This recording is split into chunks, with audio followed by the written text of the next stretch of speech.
One of the most important tasks you have as an entrepreneur is being productive, getting the job done, and managing your time very well. To find out how to do that, I've talked to one person who has done it and is doing it very well. He's a member of the Speaker Hall of Fame. He is a multi-million-dollar producer in his field of insurance and selling.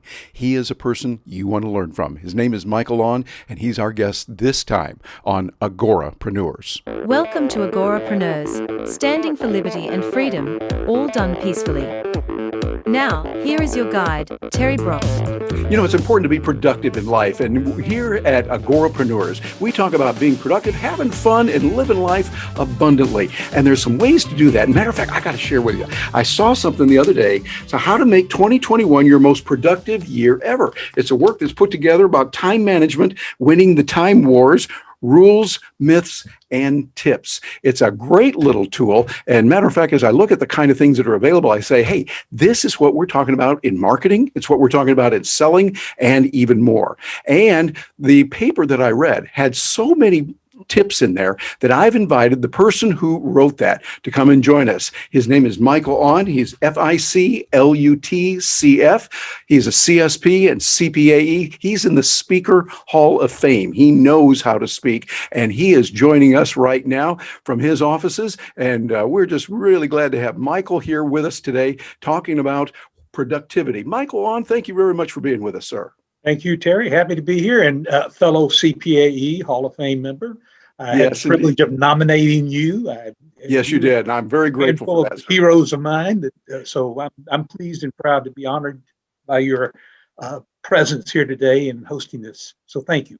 Oh, you bet. Well, I really appreciate what you're saying. And as I went through and read this, it's just a nice little short booklet that you've got, and people can get this and read it. But you talk about productivity and the importance of using every moment that we've got. You put so much in here, and I'd love to go for, as I've said, even before we were recording, 300 hours. This would be really good. We could do it easily for that, but we don't have that much time on the internet. So what I've got here is a couple little things I want to share with you that are there. You talked about some myths about making more time. Myth number one.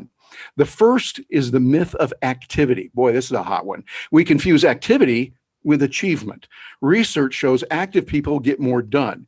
There are two kinds of active, you got the quotes around that, active people. There's proactive and reactive. And you say you want to be proactive. Tell us about that and what it means in your mind to be proactive.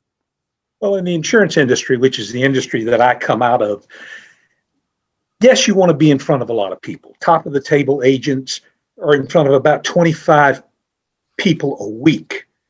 Court of the table, which is the next level down in the MDRT, Million Dollar Round Table status, see about 12 to 15 a week. The minimum level, MDRT level agents, which by the way are the top 2% of the agents in the world, those folks are only in front of a dozen people a week. So the goal is to be in front of more people, but not just to be in front of people who can't buy something, be in front of people who are qualified prospects. Yeah. Therein lay the key, proactive in that regard. Yeah, well, to that same end, then how do you recommend going? I know this could be a whole day of class of how to qualify someone to determine they are a qualified candidate. How would you recommend doing that, not only in life insurance, but in all of us who are in sales, which is everyone?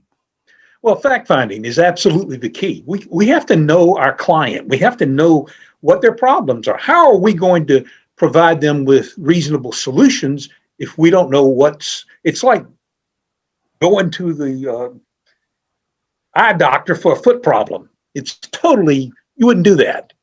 So often, at least most of us wouldn't do that. You know, some shouldn't. Not that I'd ever do anything like that. No. But we need to do good fact finding on the front end. Yeah. And that's the who, what, when, where, why, and how questions, where we go deeper with the client to learn as much as we can about what their problems are so that we can present affordable solutions that work for them. Yeah, that sounds right. Sounds like something that we need to do. Here, the thing we often learn from selling is we need to ask more questions and not make Absolutely. as many statements. Have you found that to be true? Absolutely. And we have great tools in our profession that allow us to do this either via computer or I'm an old pencil and paper guy, so I do stuff literally on paper with people. But when people can follow where you're going, that's the key. But you're using them for the guideline. You're letting their needs and their wants suggest where you want to go, but you have to pose those questions.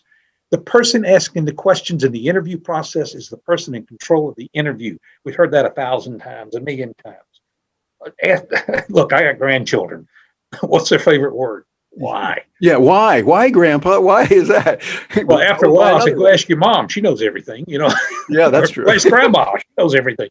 You deal with that kind of thing as you best can, but control the interview, ask good questions, and take notes. The best thing that you can do in any kind of an interview is the highest compliment you can pay to someone is to take notes while they speak and ask their permission. Look, my memory is not the greatest in the world. Do you mind if I take a few notes here? And boom, you're right into it. And once they start answering the first question, the second question, or whatever, then it flows a lot more smoothly. So the whole concept is to take control of the interview because you're there then, whether you're face-to-face or whether you're virtual. You're going to get information if you ask the right questions.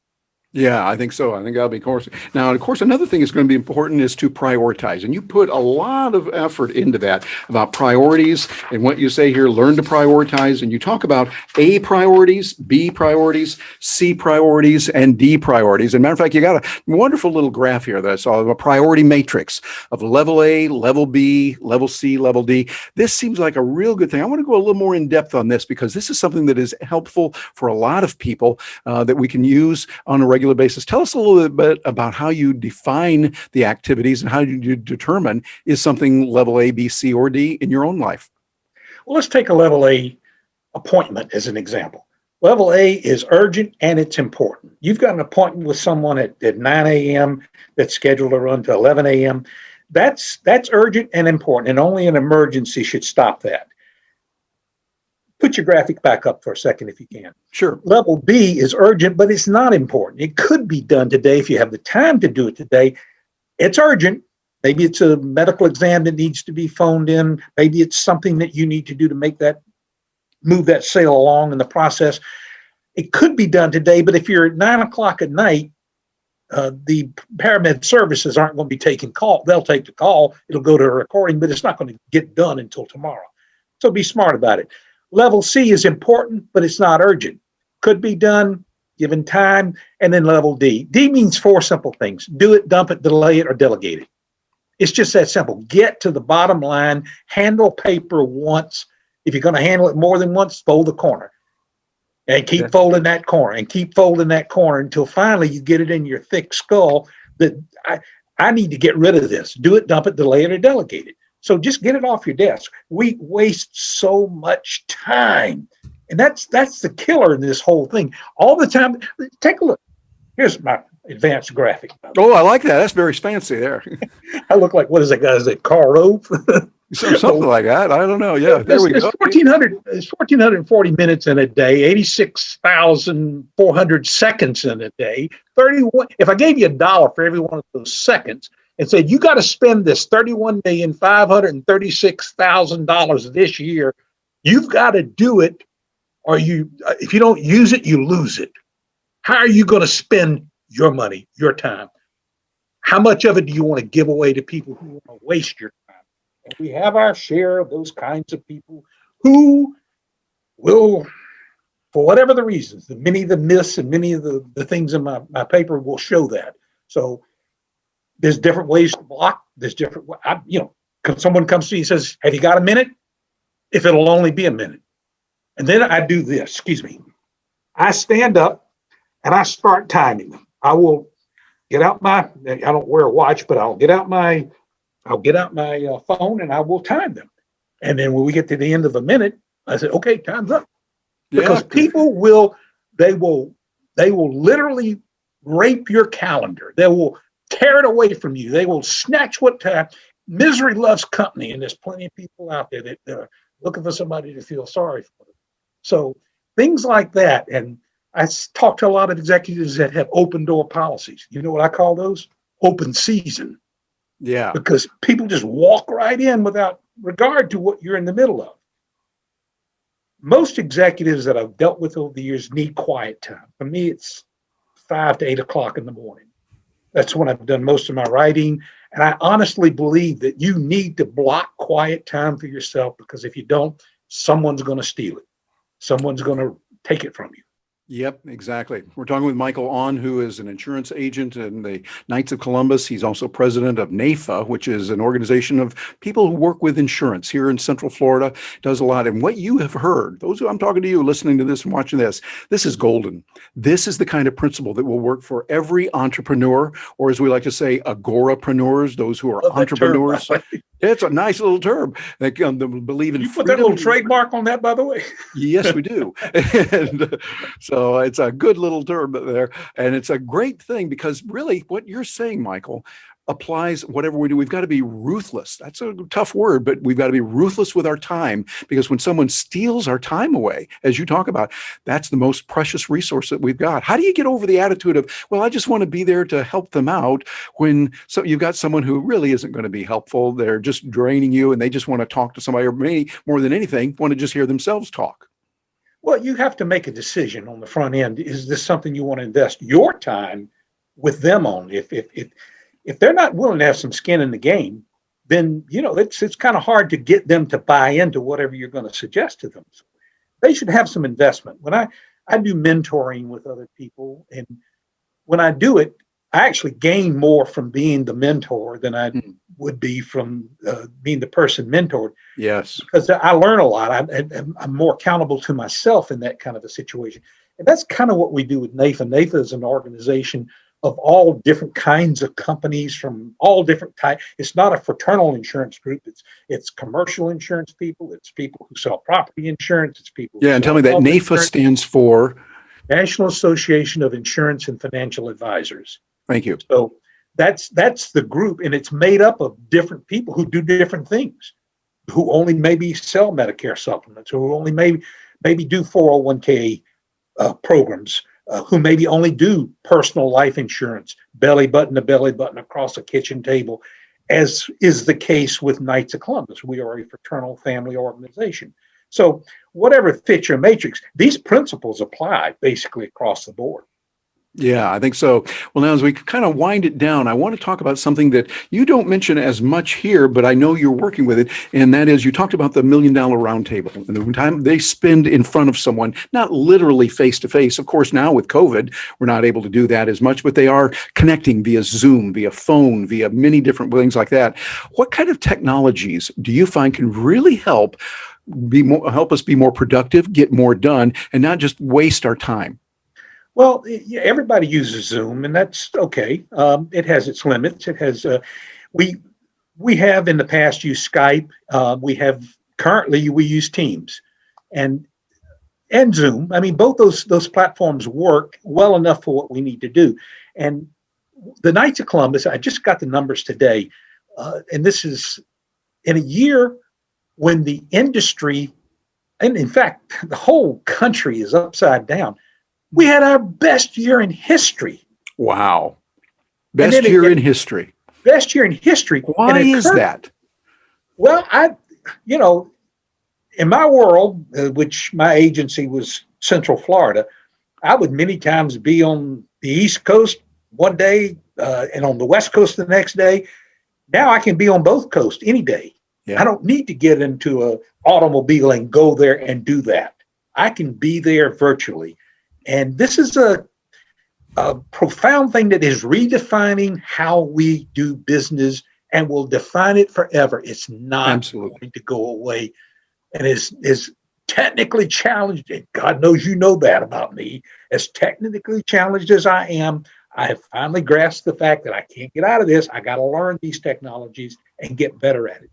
In the old days, I had to buy my books, Terry, because I got bad habit. Nito Cobain taught me this years ago. You see something in a book, and you like tear out the pages. I did. And I started buying books and magazines or whatever I was reading, because it wasn't that I wanted to keep the book. I wanted those pages. And then in the pre-computer days, and that tells you how old I am, in the pre-computer days, we would put them in file folders.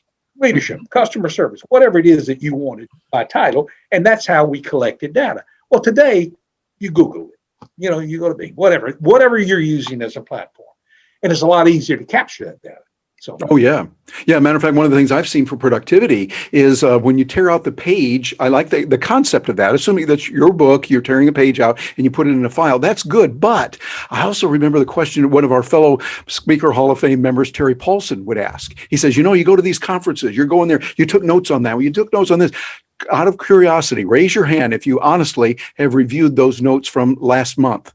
How about from last year? How about from last there? How many of you have done that? And most people go, oh, gee, I haven't. And I found with technology, you know what we can do now? Of course, we can start storing, that real good conference you went to. Wouldn't it be nice to have that on your smartphone? You got it right there and you took notes on that and you were able to put that there. And now you could go back when you have some scrap time and you've got thousands and thousands of them right even there. Even if you didn't, let's say you're an old guy like me.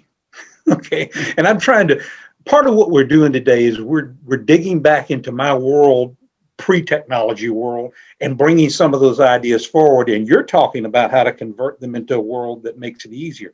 Oh, yeah. In my world, the way I do it is all those handouts that I got, the PDFs, all those things that I'd put them in a 3-ring binder. Mm-hmm. And I would put them right by my phone on the desk. And when I'm doing phone calling and boom, boom, boom, if I'm on hold with somebody, I can start flipping through those notes. I found in my experience, again, pre-computer, I can get through whatever notes from whatever programs I've been through about 4 times in the course of the year, just on hold, just on the phone.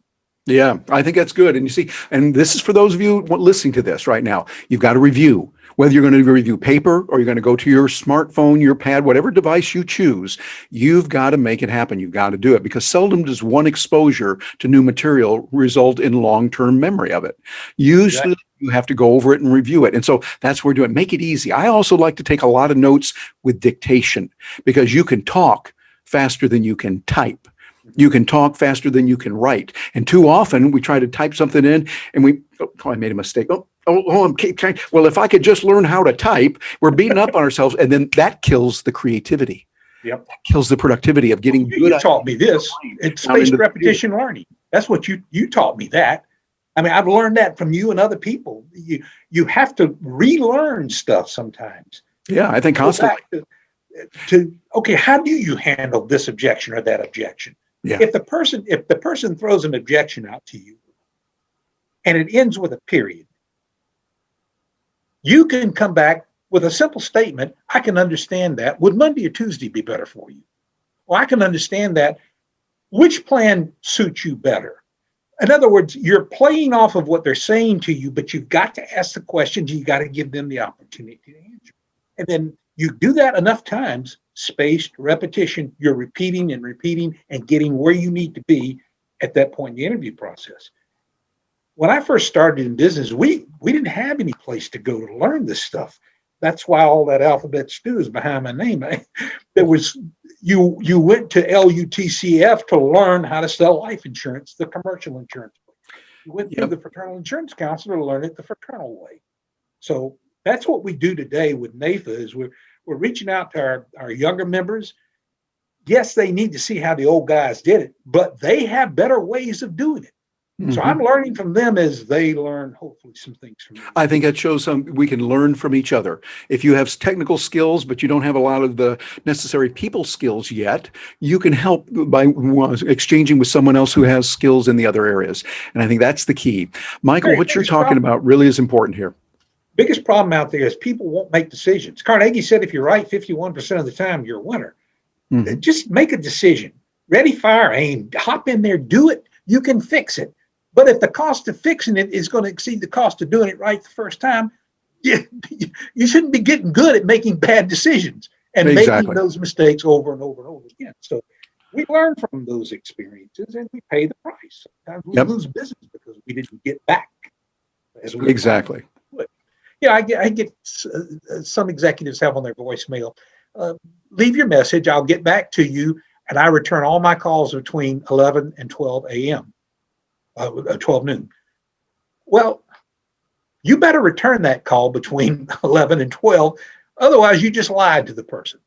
Now, if that's what you do what you say you were going to do. That's all I'm asking.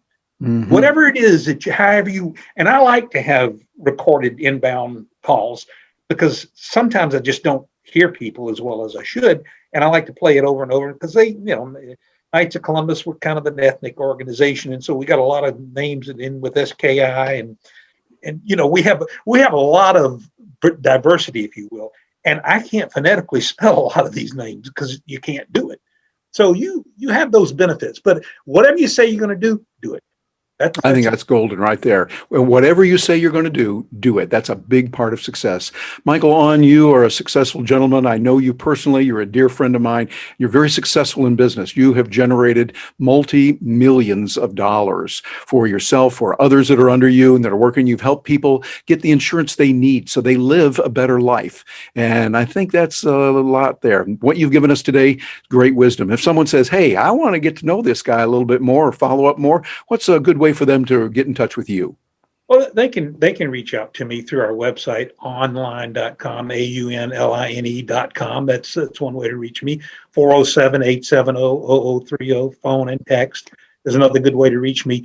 But the point that I would be making to people is when you reach out to someone, have your agenda so that when they take their time to get back to you to help you with something. And that's where I'm at in my life. I've the Knights of Columbus called me one day and said, you want your pension? I said, sure, send it. They said, okay, you're fired. That's not how I wanted this to end. They said, well, you can't work here and draw your pension. So I ended up basically giving up my agency, but I got a nice pension in return. But that's not the point.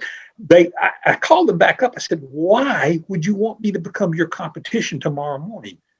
They said, nobody thought about that. I said, what do you mean nobody thought about that? I've been here at that time was 40 years. I said, come on. The only thing I can figure is that you didn't think anybody would stay for 40 years. So I don't know why you got that rule. Anyway, they dropped the rule the next day. So they retired me one day and rehired me the next. Different kind of contract, but that's okay. Well, that's good. I can live with that. Well, Michael, we really appreciate your time today and great words of information. And by the way, if someone wants to get hold of this full report here, how to make 2021 your best productive year ever, what would they do? Well, they can email me at michael.on@outlook.com. Sounds good. Brand new email address that I've had some email issues going on with the previous server. We're fixing those. We're firing that server. We're moving on to a different one. But that's a good way to reach me. Or pick up the phone, text me, call me. We'll get the document out to you. It'll be in a Word format, be easy to play with, and you can go in and edit it, play with it. And you have my permission to use what you want out of it. It's an older document because it was done at a different time for a different group of people. It was actually produced for the hospital system. So it was not done like an agent of the insurance company would be doing it. It's a generic document. It's generic, and also I'd have to say it's timeless because what you put in here is good. And yes, we can modify a little bit, like instead of tearing book pages out of a book, we could take a picture of it and have it somewhere. Okay, got it. That's there. But I want those of you that are reaching out on this. This is golden. This can put money in your pocket, you entrepreneur, you that are watching this, and whatever work you're in, this can be really helpful. And I'll give you a little secret, not just for 2021, but for every year, the rest of your life. Michael Aun, thank you for being with us, sir. We appreciate it. A genuine pleasure, Terry. A genuine pleasure. Thank you so much. And for those of you watching, think about this. Don't just let an interview like this go to waste. You're looking and going, ooh, that's a good idea. That's a good idea. Make it happen. Take action. Do what's necessary to reach out and get that. Put those plans in place that you just thought of. I'll bet you had some ideas of, oh, hey, I could do that. Write it down. Put it in there, not just in a to-do list, but a when-to-do list. Make that happen. I'm TerryBrock on behalf of Agorapreneurs. Thanks for joining us today.